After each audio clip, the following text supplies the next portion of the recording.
Alright, magandang umaga Pilipinas. Para po sa ating ulat panahon, nakataas nga po ang gale warning sa ilan sa ating mga baybayin. Apektado nga po nito ang northern at eastern seaboards ng northern Luzon na makararanas ng scattered rain showers and thunderstorms. Aabot nga po ang taas ng alon sa 3.4 to 5 meters at yan nga po mga dapat pagandaan sa mga sumusunod na baybayin. Diyan po yan sa Batanes, Calayan, Babuyan, northern coast ng Ilocos Norte, eastern coast ng Cagayan, Isabela at ganoon din po yan sa northern coast ng Cagayan.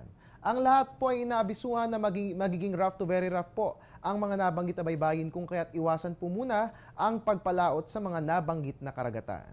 Magbabalik po ang Panahon TV Express makalipas ang isang paalala.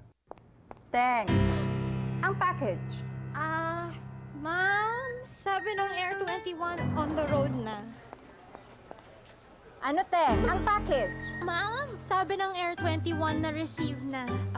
Okay, very good.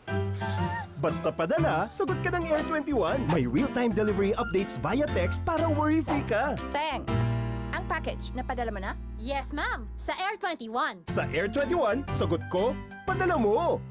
At mga kababayan, patuloy po na tumatanggap ng inyong donasyon ang Panahon TV at Air 21 dahil extended nga po ang ating relief drive hanggang November 30 po yan. Para po sa inyong mga donasyon, pwede po kayong magbigay ng mga sumusunod. Ito po yung mga luma pero magagamit pang damit, ready to eat food, mga bottled water and of course mga gamot. At para po sa mga gusto mag-volunteer, pwede po yan dahil tayo po tumatanggap ng mga tao na willing mag-repack ng ating relief goods. Para po sa inyong mga inquiries, pwede pong tumawag sa Air 21 Customer Service Hotline 854-2100. At yan po muna latest mula rito sa Pag-asa DOST. Manatiling nakatutok, dito lamang po yan sa Tulong ng Bayan sa Telebisyon ng Bayan. At your service po ni Weatherman, Ari Bayona, sama-sama sa pagbangon.